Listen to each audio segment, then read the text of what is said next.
나를 향한 하나님의 마음이라는 제목으로 신명기 10장 13절 말씀을 가지고 함께 하나님의 말씀 나누도록 하겠습니다. 자, 고개 한번 들어볼까요? 우리 한번 얼굴 봅시다. 얼굴 어떻게 지냈는지, 얼굴 잘 지냈는지 얼굴을 한번 봅시다. 우리 옆에 있는 좌우에 있는 사람들에게 이렇게 인사합시다. 오늘도 하나님의 은혜 받읍시다. 인사합시다. 시작. 다시 한번 인사할까요? 너를 향한 하나님의 계획이 있어. 함께 인사합시다. 시작. 아멘. 아멘이세요? 아멘. 여러분, 하나님은 우리를 향한 계획을 갖고 계세요. 하나님은 다 계획이 있어요. 믿으세요? 하나님은 다 계획이 있으십니다. 지금도 나를 향한 계획이 있고 하나님은 그 계획을 따라 지금도 내 삶을 인도하고 계세요. 많은 것들을 보여주시고 이끌어주시고 내 삶 가운데 하나님의 역사들을 예배해 놓고 우리의 삶을 인도하시는 분이 바로 우리 주 하나님이십니다. 오늘도 여러분 이 자리에 나와 있는 것은 우연에 의해서 내 의지와 내 감정에 의해서 이 자리에 나온 것이 아니라 사실은 하나님의 인도하심과 하나님의 그 계획 속에 우리가 있기 때문에 오늘 이 자리에 나온 줄 믿습니다. 자, 그래서 하나님의 그 계획 안에 내가 하나님께서 예비해 놓으신 그 계획 속에 오늘 내가 하나님 앞에 멋진 삶을 드리기 원한다면 이 시간 예배가 여러분 예배에 집중하시면서 하나님의 말씀에 귀를 기울이고 말씀에 참여했으면 좋겠습니다. 자, 이왕 우리가 오늘 이 자리에 왔잖아요, 그죠? 일주일의 시간이 총 일주일의 시간이 몇 시간이라고 했죠, 목사님이요? 일주일 24시간 곱하기 7 하면 168시간. 자, 168시간이죠. 자, 168시간에 우리가 예배 드리는 시간은 딱 1시간. 그죠? 그러니까 167시간은 우리가 밖에서 보내고 1시간은 예배당에서 보내는 거예요. 자, 그래서 목사님 이 1시간을 잘 보내야 적어도 167시간을 우리가 이길 수 있다라고 얘기를 드렸어요. 그러기 위해서 이 시간 우리 예배를 잘 드리기 위해서 핸드폰은 주머니 밑으로 딱 주머니 속으로 집어넣습니다. 내 지금 앞에 핸드폰이 있으면 안 돼요. 핸드폰이 있으면 이렇게 문자 오고 그러면 괜히 시선이 가고 핸드폰에 마음이 뺏기죠. 그죠? 자, 여러분 지금 놓여있는 책상에는 성경책과 주보, 필기, 도구 정도만 있으면 감사하겠습니다. 자, 됐어요? 가방에 더 넣으시고 예배를 방해하는 모든 것들을 제거하는 것은 여러분 예배의 첫 시작을 예배자로 우리가 시작하는 겁니다. 이 시간 온라인으로 드리는 친구들도 참고하셔서 혹시 주변에 핸드폰이나 다른 것들이 있으면 다 정리해 놓고 하나님의 말씀에 귀를 기울이면 좋겠습니다. 자, 말씀을 시작하겠습니다. 여러분, 좋은 인간관계, 사람들과의 좋은 인간관계 우리가 가지려면 어떻게 해야 될까요? 사람들과의 관계에 있어서 좋은 인간관계를 갖기 위해서 어떤 것들이 필요할까요? 다양한 것들이 필요하겠죠, 그죠? 뭐 돈도 필요하겠고, 그죠? 또 뭐 여러 가지가 필요할 거예요. 자, 그 중에 목사님이 한 가지를 여러분과 함께 오늘 좀 나누려고 하는데, 좋은 인간관계의 시작은 어디 있을까? 여러분 부모님과 관계가 좋아요? 역시 그럭저럭 그죠? 부모님과 관계가 안 좋다 한번 손 들어보세요. 부모님과 너무 빨리 집을 떠나고 싶다. 자, 없어요? 있지만 뭐 사실 대놓고 좀 말하기는 그래서 안 할 수도 있겠어요. 자, 학교에서 여러분 보세요. 한번 학교 보세요. 학교에서 나는 모든 친구들과 내 주변에 있는 모든 친구들과 친하다. 내게는 적이 없고 서인 손 내려라. 모든 사람하고 나는 좀 친하다. 그래요. 우리 서연이 나는 그렇게 생각하지만 친구들은 그렇게 생각 안 해주세요. 자, 오케이, 좋아요. 정말 좋은 친구예요. 자, 혹시 그런 사람 있어요? 뭐 서연이 말고 다른 사람 중에서 나는 내 주변에 적이 없다. 나는 모든 사람하고 나는 너무 친하다. 모든 사람과 관계가 좋고 좋다. 집에서도 부모님과의 관계도 좋고 내가 있는 모든 만나는 모든 관계는 너무 좋다. 혹시 그런 사람 있어요? 사실 너무 쉽지 않겠죠. 쉽지 않아요. 목사님도 사실은 좋은 관계도 있지만 약간 불편한 관계도 있어요. 살다 보면 사람이 서로 맞지 않고 또 여러 가지 관계에 있어서 내가 원하는 만큼의 관계가 진행되지 않는 경우들이 있습니다. 자, 어떻게 하면 좋은 인간관계를 가질 수 있을까요? 네? 대화, 돈, 대화. 이게 현실적으로 얘기하네요. 뭐라고요? 공감. 공감이 뭐예요? 맛있는 거예요? 다른 사람의 마음을. 자, 좋아요. 우리 지금 중요한 얘기했어요. 목사님 얘기하려고 얘기를 지금 했는데, 자, 우리 이런 말이 있죠? 우리나라 속담에도 이런 말이 있어요. 10길 물속은 알아도 한 길 사람 속은 모른다. 여러분, 사실 좋은 인간관계에 있어서 중요한 키워드 여러 가지가 있지만, 뭐 돈도 있을 수도 있고 뭐 대화도 있을 수 있겠지만, 사실은 목사님 여러분과 좀 얘기하고 싶은 것은 뭐냐면, 여러분, 좋은 인간관계를 가지려면 어떻게 하냐면 상대방의 마음을 알면 되는 거예요. 그 사람의 마음을 이해하면 여러분 좋은 관계가 될 수 있습니다. 자, 보세요. 목사님 집에 얼마 전에 둘째 딸을 목사님이 되게 심하게 혼낸 적이 있어요. 왜 혼냈냐면 조금 좀 버릇없는 행동을 했어요. 버릇없는. 그러니까 자기가 좀 짜증이 나면, 목사님의 둘째는 짜증이 나면 그것을 직접적으로 표현하는 애예요. 삭히지 않고 그것을 드러내는 거예요. 그러니까 아침에 깨울 때 학교 가야지 하면 막 이불을 발로 차면서 알았다고 하는 친구예요.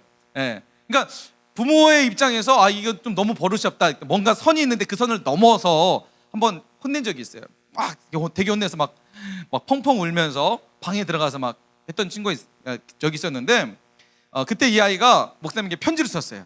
편지 써서 목사님 이제 저녁에 이제 늦게 편지를 써서 어떻게 썼냐면, 아빠, 내가 버릇없이 행동해서 미안해.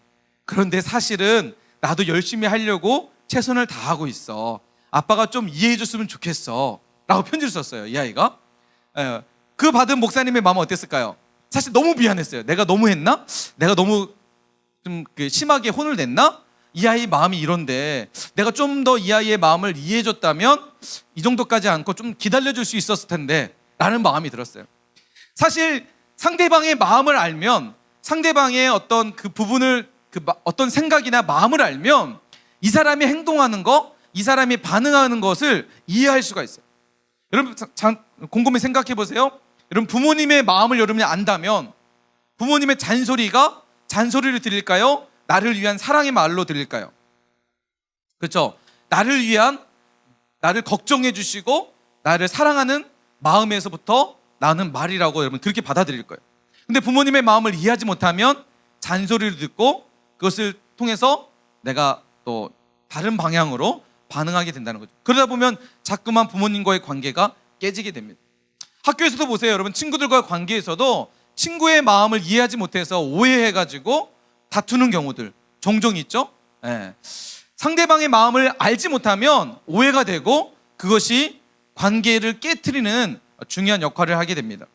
자, 그렇다면 어떻게 하면 상대방의 마음을 우리가 이해할 수 있을까요? 어떻게 하면 저 사람의 마음을 우리가 받아들이고 이해할 수 있을까요? 여러분 이것만 잘하더라도 여러분 주변에 적이 없을 거예요.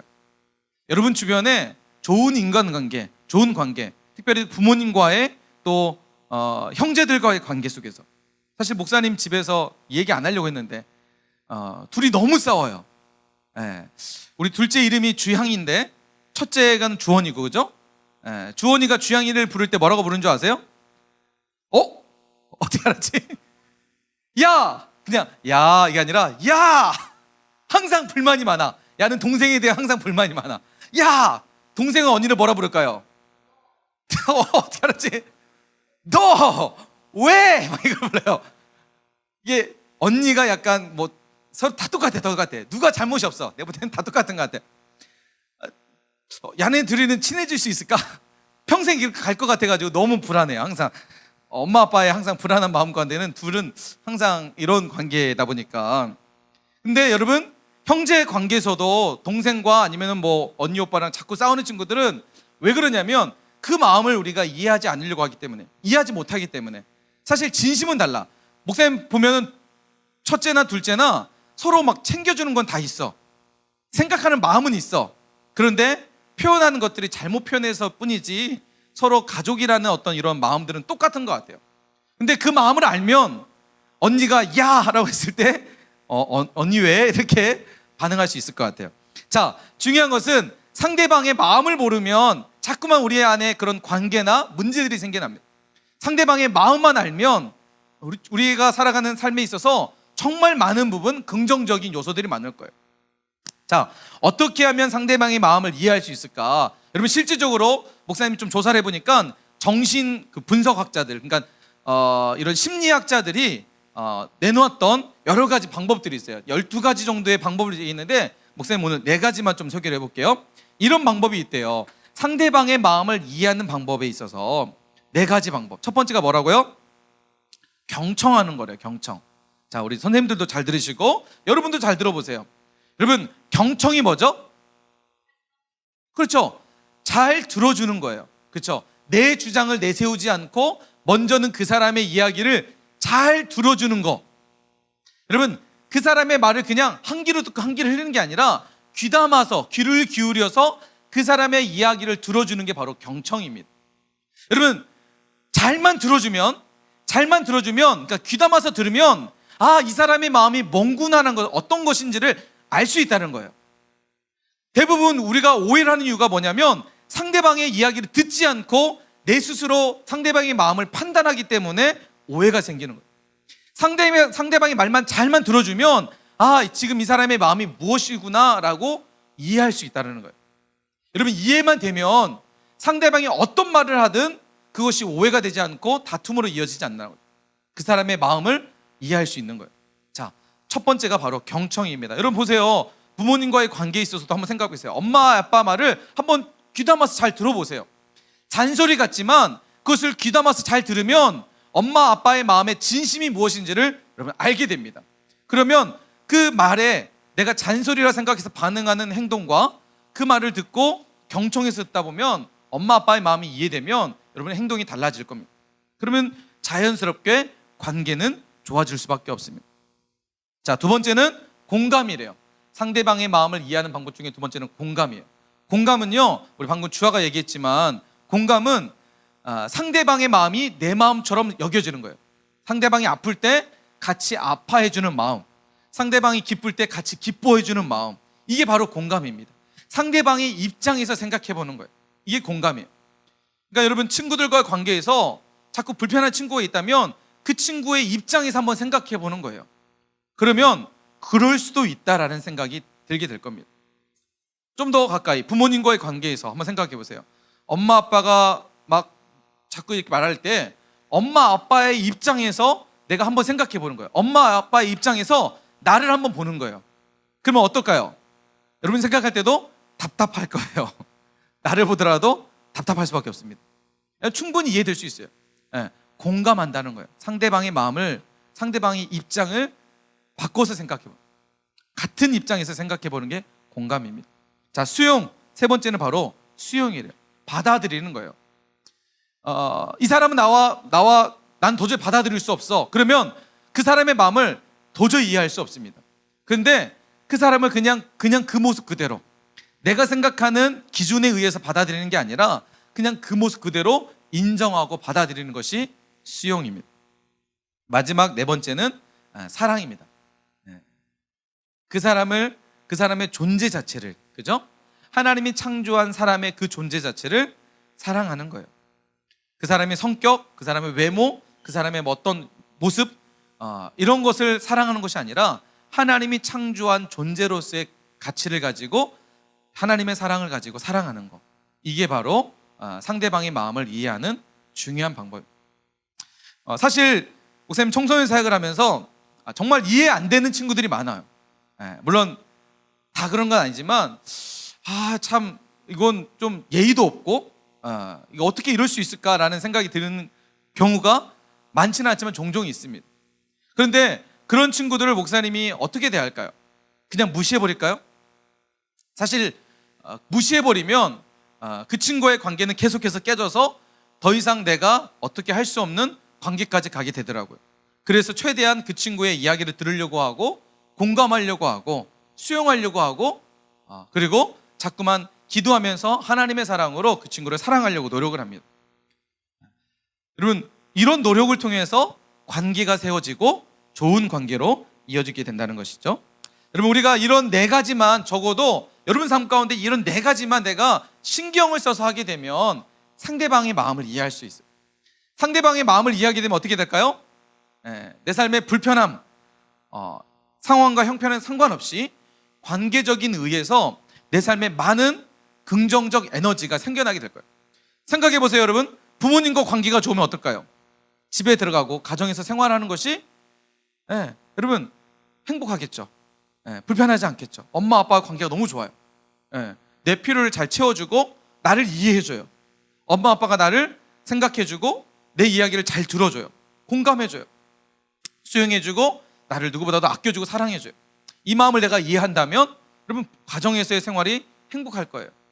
학교에서의 생활도 마찬가지죠. 친구들과의 관계에서도 이런 관계가 있다면, 불편한 친구가 없고 좋은 관계만 내 주변에 가득하다면 여러분 우리의 삶이 행복할 수밖에 없겠죠. 긍정적인 에너지가 나을 수밖에 없고 하루하루의 삶이 여러분 기대가 되고 행복한 삶을 살게 될 줄 믿습니다.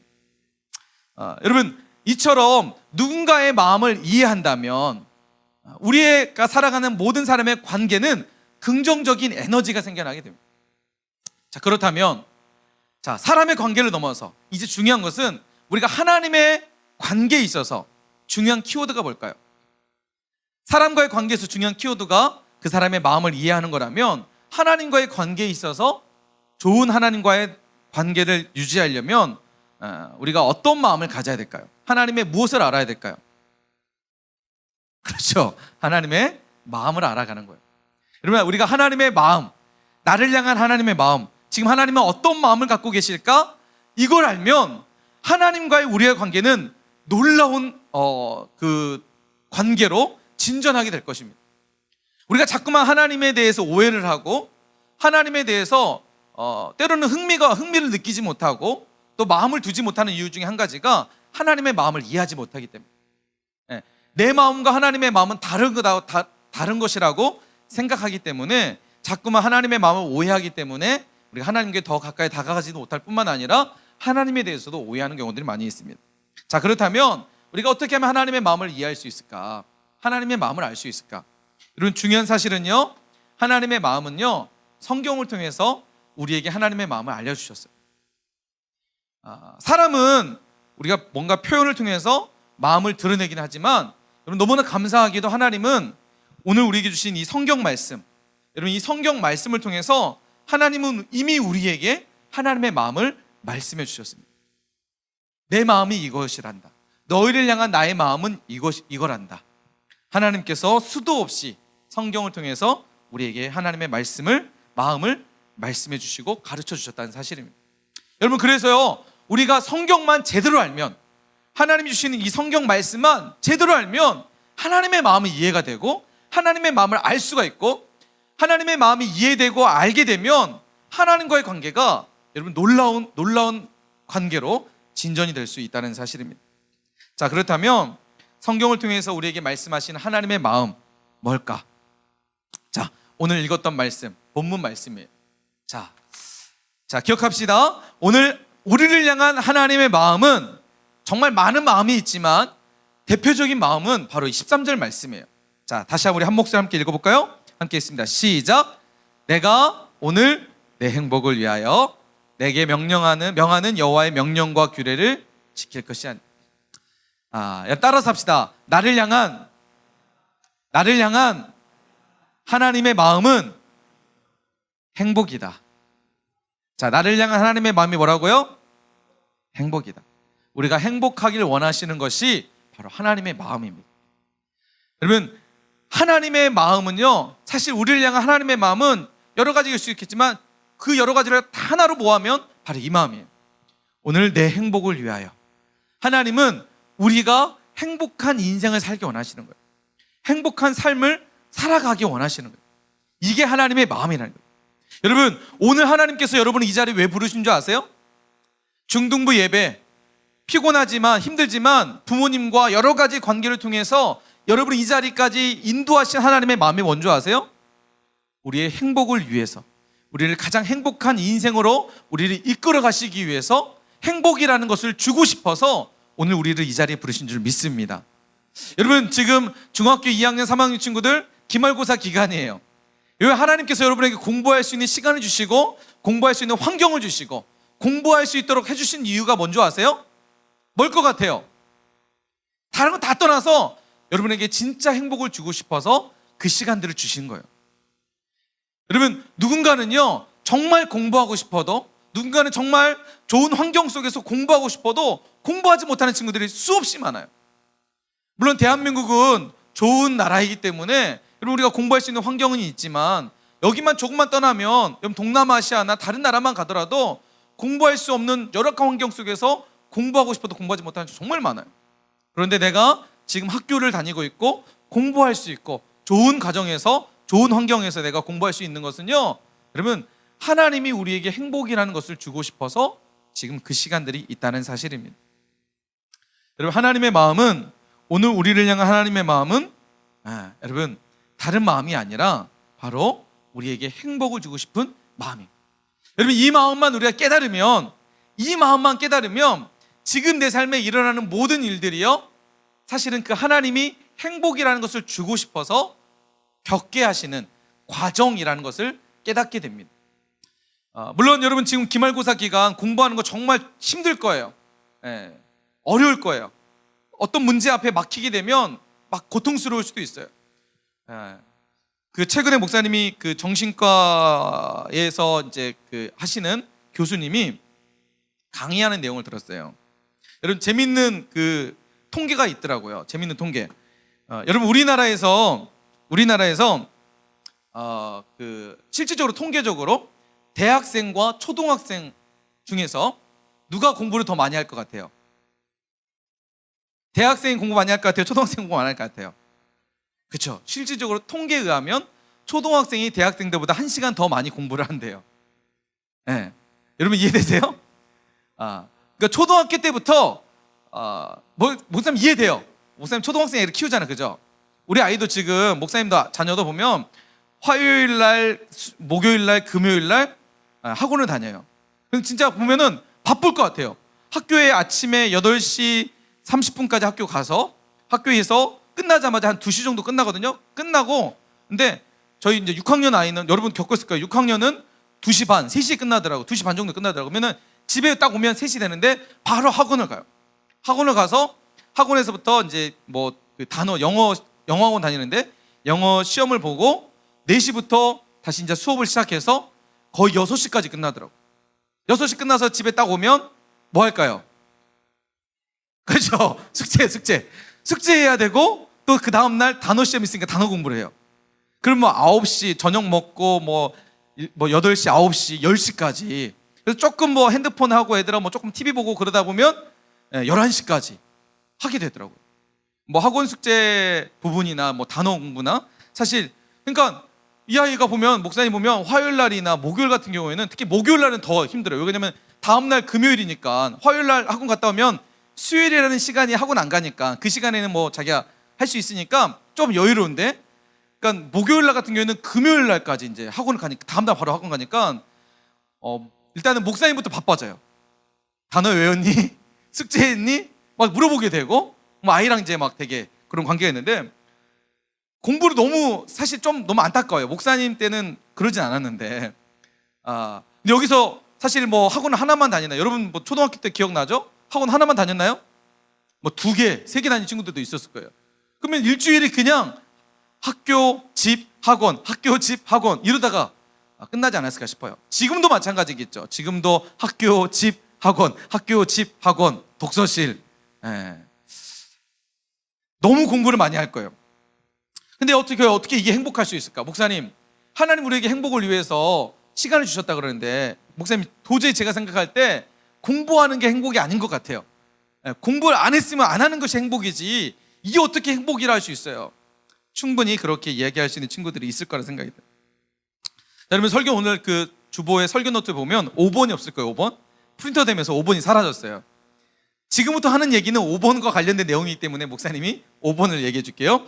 5번은 뭐냐면, 하나님의 마음을 알면 내게 일어나는 모든 일 앞에 우리는 어떻게 반응할 수 있을까요? 자, 5번, 하나님의 마음을 알면 내게 일어나는 모든 일 앞에 우리는 어떻게 반응할 수 있을까요가 5번입니다. 자, 다 적었어요?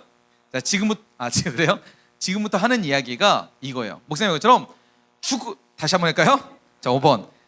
자, 이거 시험 문제 아니야. 자, 하나님의 마음을 알면 내게 일어나는 모든 일 앞에 우리는 어떻게 반응할 수 있을까요? 하민은 아예 안 적구나 너. 대놓고 너 팔짱 끼고 너. 오케이. 볼펜이 없어서 그러니? 마음이 없어서 그런 거지? 볼펜이 없어서 그런 거야. 다음 주에 볼펜 한 다스 사줄게 목사님. 자, 여러분 5번 문제예요. 5번 질문이에요. 공부를 죽어라 해서 난 정말 공부 지옥에 사는 것처럼 여러분 치열하게 공부할 거예요. 근데 어떻게 목사님 이게 행복이라고 할 수 있어요? 이게 어떻게 행복이라고 말할 수 있어요? 자, 여러분 하나님의 마음을 알면요 내게 일어나는 모든 일 앞에 우리가 어떻게 반응하는지를 한번 보세요. 목사님 이야기를 지금부터 이제 좀 들려드리려고 해요. 목사님이 살아왔던 삶에 대한 이야기를 여러분 좀 하도록 하겠습니다. 사실 목사님 이야기를 들었던 친구들도 있을 건데 목사님의 청소년 시기 또 어렸을 때 시기는 사실 가정 환경이 여러분이 생각하는 것처럼 여러분 목사님 생긴 것처럼 좋은 부유한 가정에서 행복한 가정 생활을 하지 못했어요. 초등학교 때부터 사실 아버지의 알코올 중독, 그렇죠? 술을 너무 좋아하셔서 아버지가 이 술만 드시고 매일같이 가정 폭력을 하셨습니다. 지금은 뭐 이렇게 다 난리 나죠, 그죠? 경찰에 신고돼서 뭐 잡혀가고 하지만 목사님 어렸을 때는 뭐 그런 뭐 시대가 아니었기 때문에 아버지가 술을 드시면 가정 폭력에도 누구한테 하소연할 수 없는 그런 시대였어요. 아버지가 기억으로는 초등학교 4학년 때부터 일을 하지 않았어요. 집에서 매일 술만 드시고 어린 자녀들을 불러놓고 때리고 힘들게 하셨어요. 매일같이 언어폭력, 그 다음에 실질적으로 이렇게 그 폭력을 행하시면서 어렸을 때 살았습니다. 사실 어렸을 때만 생각하면 지금도 내 인생의 가장 어두운 시기가 그때가 아니었을까라는 생각을 하게 됩니다. 너무 힘들었어요. 살아간 하루하루가 힘들었고 집에 들어가는 것조차가 너무나 두려웠어요. 집에 들어가면 분명 아버지가 또 술 드시고 우리를 때릴 거라는 생각 때문에 아침에 학교 가면 집에다가 가방만 던져놓고 밖에 나가서 저녁에 방황하다가 저녁밥 때가 되면 집에 가서 밥을 먹고 숨죽여서 아버지의 혹시 또 폭력이 있지 않을까 걱정이 돼서 늘 아버지의 눈치를 보면서 살았던 어릴 때 환경이었습니다. 그러다가 초등학교 4학년 때 정말 특별한 계기였어요. 아버지가 그때도 술을 드셨는데 여러분 술을 먹으면 가장 안 좋아지는 장기 중에 한 가지가 간이에요. 간에 이제 마비가 오게 되죠. 그래서 아버지가 간경화라는 병을 앓게 되시고 집에서 갑자기 쓰러지셨어요. 급하게 병원에 이제 가게 되셨고 병원에서 간이 너무 많이 망가졌다. 이게 회복되는 게 쉽지 않을 거다라는 이야기를 듣게 됩니다. 그때 이제 우리 목사님의 아버지의 엄마죠, 할머니죠. 할머니와 고모가 이 소식을 듣고 할머니와 고모는 불교 신자셨어요. 불교 신자.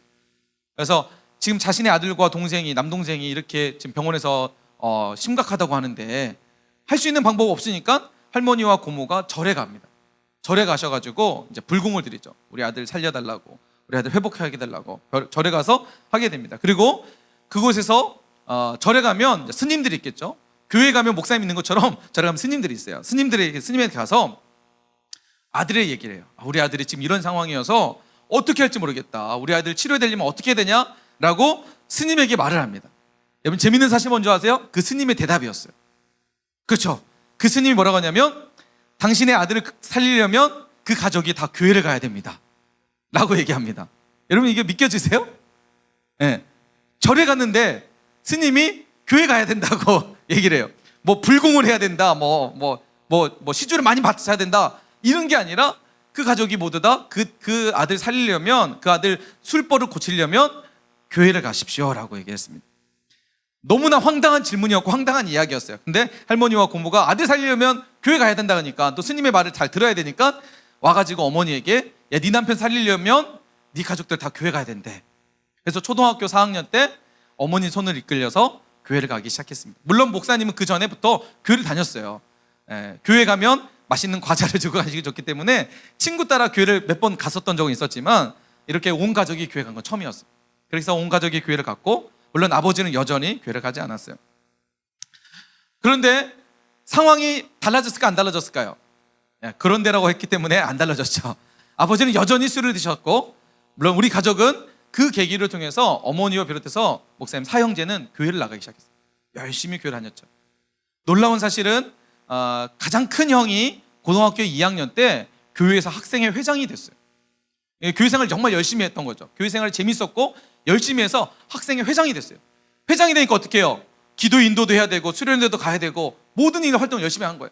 신앙을 더욱더 성장하게 되고, 그 관계를 통해서 둘째 형도 학생회 회장이 되고, 셋째 형은 총무가 되고, 목사님도 학생회 회장이 됐죠. 이렇게 집안이 올라가게 됐어요. 아버지의 알코올 중독은 여전히 변화되지 않았어요. 목사님이 고등학교 3학년 졸업할 때까지 아버지는 계속해서 술에 의존하셔서 사셨어요. 감사한 것은 그때까지 살고 계셨던 것이 기적처럼 느껴질 정도였죠. 여전히 목사님은 교회에서 신앙생활 열심히 했고, 온 가족이 정말 믿음 안에서 날마다 기도하면서 이 문제를 가지고 기도했어요. 그러나 변화되지는 않았어요. 늘 가정은 들어가면 아버지의 술 중독에 의해서, 그때는 컸기 때문에 아버지가 구타하거나, 이제 중학교 고등학교 됐기 때문에 구타하거나 그렇게 때리지는 않았죠. 못했죠. 대드니까, 대들 수 있으니까. 이미 아버지랑 키도 비슷하고 몸도 비슷했기 때문에 더 이상 하지 않았어요. 그러나 여전히 아버지는 그 폭언에 의해서 목사님이 실질적으로 가정에 경찰이 몇 번 많이 왔어요. 정말 많이 왔던 것 같아요. 아버지가 술 마시시 소리를 너무 지르시니까 동네 분들이 너무 견디지 못해서 신고하고, 여러분 이런 가정에서 목사님이 살아왔습니다. 그때 정말 아버지를 위해서 매일같이 기도를 했던 것 같아요. 하나님 앞에 원망하면서 눈물 흘리면서 기도했던 적도 정말 많이 있었어요. 하나님, 왜 저는 이렇게 살아야 되나요? 우리 가정에 형제들 엄마부터 너무 열심히 하나님 신앙생활 하지 않나요? 교회에서도 최선을 다해서 생활하고 이렇게 하나님 기도하는데, 하나님 구하면 주신다고 약속하셨는데 왜 하나님 응답해 주시지 않는 거예요? 아버지 왜 고쳐주지 않는 거예요? 왜 우리는 이렇게 환경에 살아야 되나요? 사실 어렸을 때 이런 마음을 가지고 살면서 주변의 친구들을 보면서 정말 많이 부러워했어요. 좋은 건강한 가정들을 보면서, 야, 저 친구들은 저렇게 잘 사는데, 아버지가 저렇게 잘해주는데 나는 왜 이렇지? 얘 신앙이 없어서 그런가? 이런 마음들도 많이 들었어요. 그러면서 정말 많이 기도했는데, 정말 감사하게도 목사님이 고등학교 3학년 졸업을 하고 정말 기적과 같이 아버지와 어머니가 다른 시설로, 이제 그 사회복지 시설로 가시게 되면서, 그곳에서 아버지가 알코올 중독도 이제 회복이 되시고 술도 드시지 않고 그곳에서 교회도 다니기 시작하시면서 집사가 되시고, 지금도 살아계셔서 열심히 교회 생활하고 계십니다. 목사님이 지난날에 이런 생각들을 쭉 생각해 봤어요. 지금의 나라는 존재, 지금의 이 목사라는 직을 가지고 내가 이 자리에서 여러분에게 설교할 수 있는 이유가 어디였을까?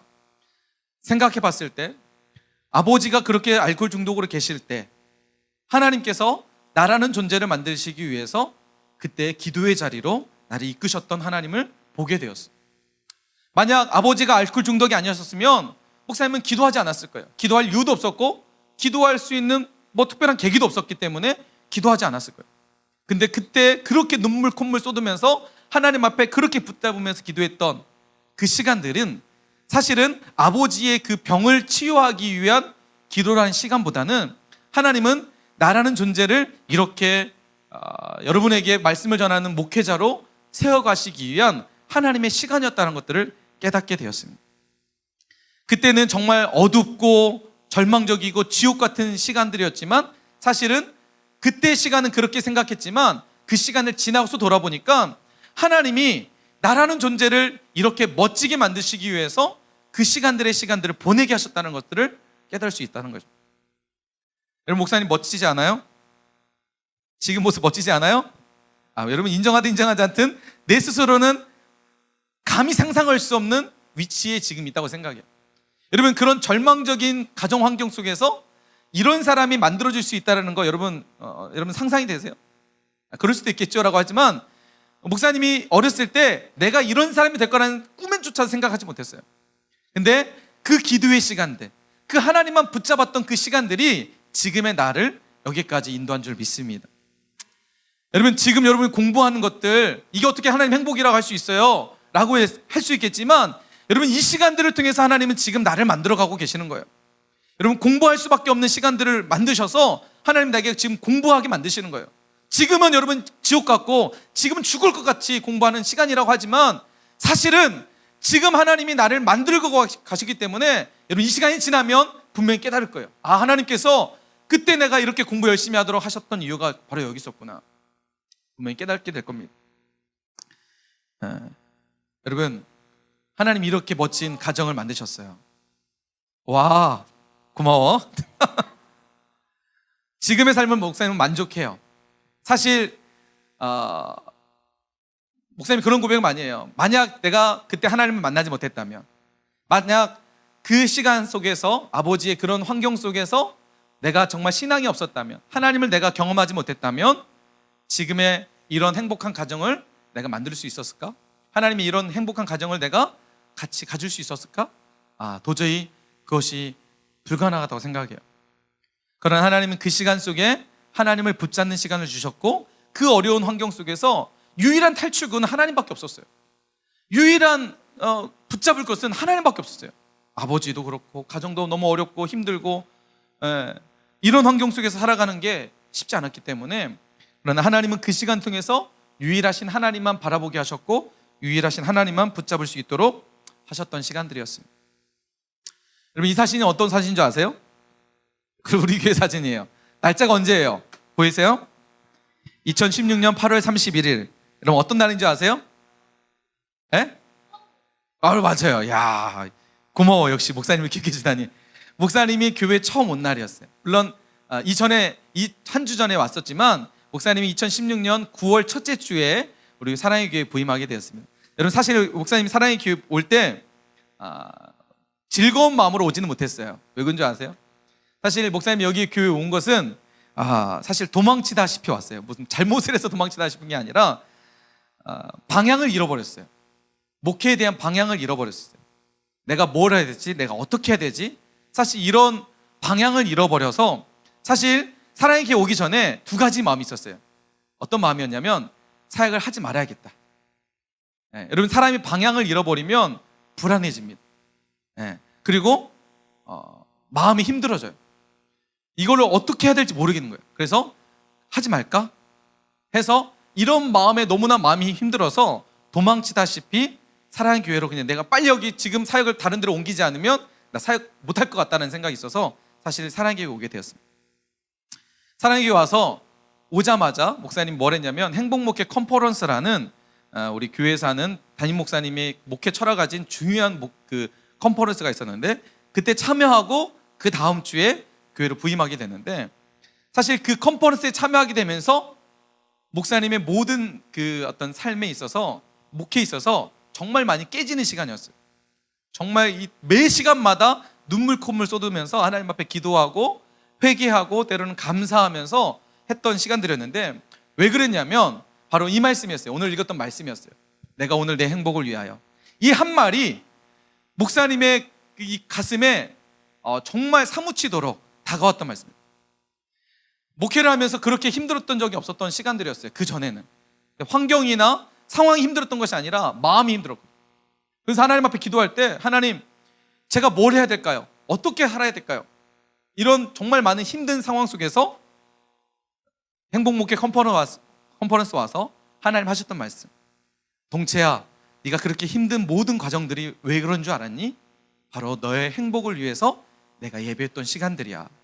네가 그렇게 지금까지 보내왔던 모든 시간들은 의미 없는 시간이 아니야. 너에게 고통과 힘든 시간들이 아니라 사실은 내가 너에게 행복을 주고 싶어서, 진짜 행복을 주고 싶어서 네가 보내왔던 시간들이었단다. 하나님께서 이 말씀을 해주셨어요. 그때 목사님 마음이 무너졌고 하나님 앞에 정말 많이 울면서 기도했던 시간들이었습니다. 여러분, 지금 많이 힘드시나요? 살아가는 게 힘들고, 공부하는 게 힘들고, 친구들과의 관계가 힘들고, 내 안에 어떤 무거운 짐이 있어서 어려운 과정 가운데 혹시 지금 보내고 있지는 않나요? 여러분, 기억하세요? 하나님의 마음은 딱 한 가지예요. 오늘 내 행복을 위해서. 지금은 이게 행복처럼 느껴지지 않고, 지금은 이게 어떻게 행복이라고 할 수 있어 라고 이야기할 수 있지만, 여러분, 하나님의 이 마음을 알고 내 삶을 받아들인다면 여러분, 하나님은 그 시간조차도 내 삶의 진짜 행복으로 만들어가고 있는 중요한 시간이라는 것을 여러분 꼭 기억했으면 좋겠습니다. 기말고사 기간 정말 많이 힘들 거예요. 공부하는 거 어렵고 답답하고, 지난 중간고사도 망쳤는데 이번도 망칠까 봐 사실은 걱정도 많이 될 거예요. 엄마의 아빠의 기대가 있는데 내가 그 기대에 못 미쳐서 자꾸만 내 자신이 초라해 보이고, 나는 뭐 해도 되진 않고 절망적일 수 있다고 그런 마음도 가진 친구들이 있을 거예요. 여러분, 그러나 괜찮아요.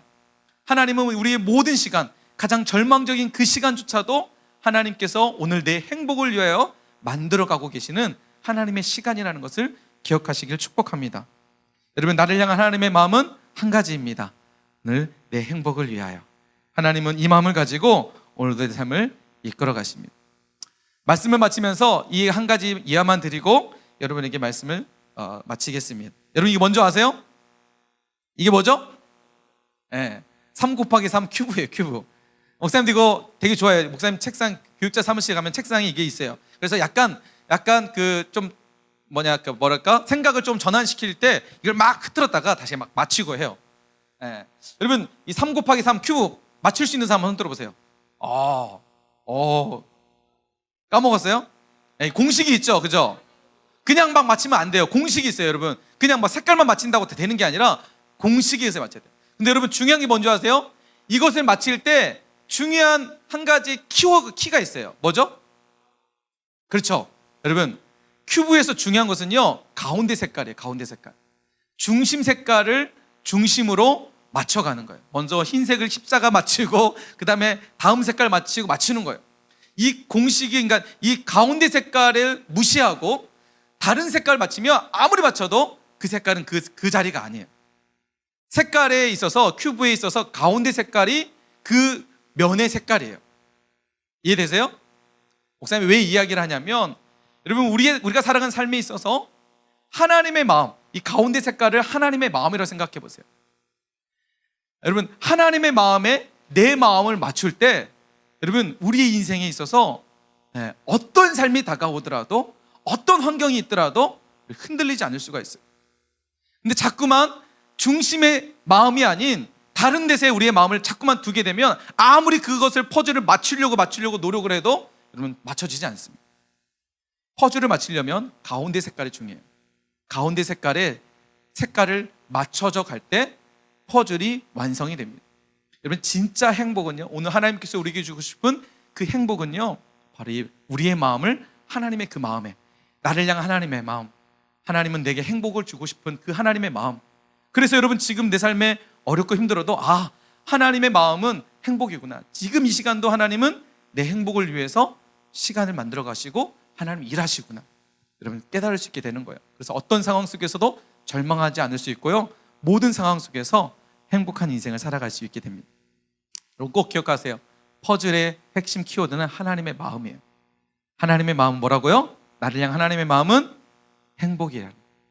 이 마음에 내 마음을 맞춰 놓을 때 여러분, 가장 행복한 인생으로 살아가는 오늘 우리 모두가 될 줄 믿습니다.